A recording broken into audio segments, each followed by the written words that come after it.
আজ সকাল থেকে পরিমাণে বৃষ্টি হচ্ছে বন্ধুরা। এদিকে পুকুরে মাছও ভেসে গেছে। আজ বৃষ্টির দিনে আমার রান্নাঘরে মেনু থাকবে ইলিশ মাছের মাথা দিয়ে পুঁই শাকের চচ্চড়ি। নিশ্চয়ই আপনাদের ভিডিওটা ভালো লাগবে, প্রথম থেকে শেষ অবধি দেখতে থাকুন। তার মধ্যে দিয়ে দিয়েছি 5 ফোড়ন, তেজপাতা, পেঁয়াজ আর কাঁচা লঙ্কা। লাল লাল করে প্রথমে ভেজে নেব।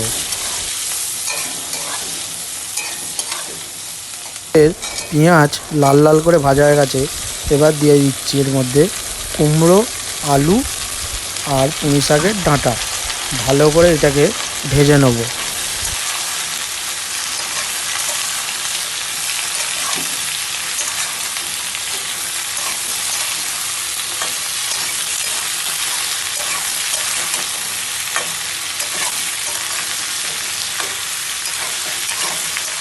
আমরা মশলা দিয়ে দেবো হলুদ, কাঁচা গুঁড়ো লঙ্কা আর জিরে গুঁড়ো এর মধ্যে দিয়ে দিলাম। এবার ভালো করে নেড়ে নেব।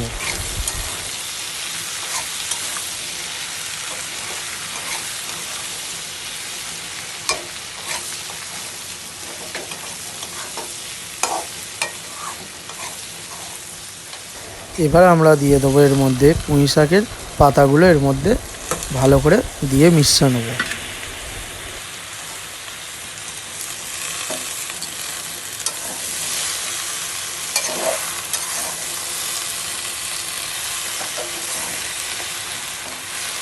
পাতাগুলো দেওয়ার পর কতটা সুন্দর লাগছে দেখুন বন্ধুরা।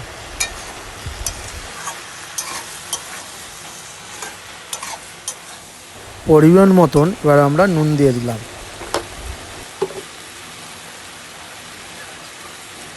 পরিমাণ মতন জল দিয়ে 5 মিনিট ঢাকনা দিয়ে রেখে দেবো।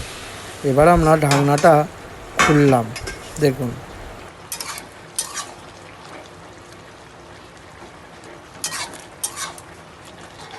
এবার আমরা ইলিশ মাছের মাথাগুলো এর মধ্যে দিয়ে দেবো, দিয়ে ভালো করে মিশিয়ে নেব।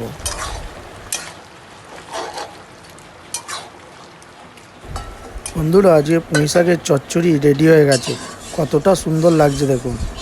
আর অবশ্যই আপনারা বাড়িতে এরকম বানিয়ে খেয়ে একবার দেখবেন কতটা সুন্দর খেতে লাগে।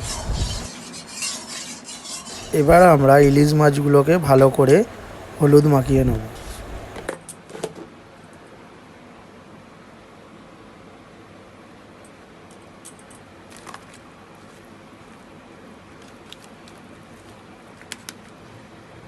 আমাদের হলুদ মাখানা কমপ্লিট। এদিকে তেলও গরম হয়ে গেছে, একটা একটা করে ভেজে নেব।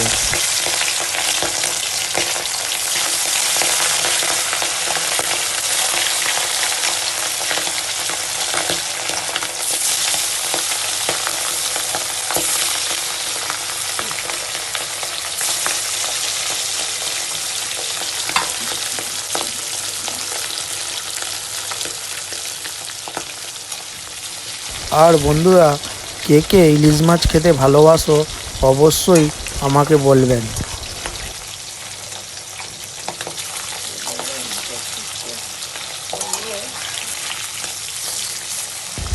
আজকের ইলিশ মাছ ভাজা কমপ্লিট হয়ে গেছে। ভাজার পর কতটা সুন্দর লাগছে দেখুন।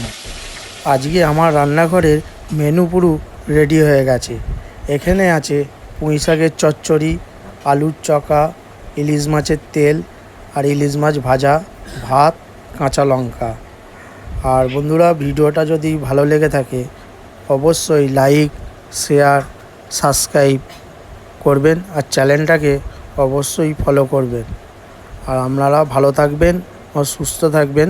ফের পরের ভিডিওয় আপনাদের সঙ্গে দেখা হবে।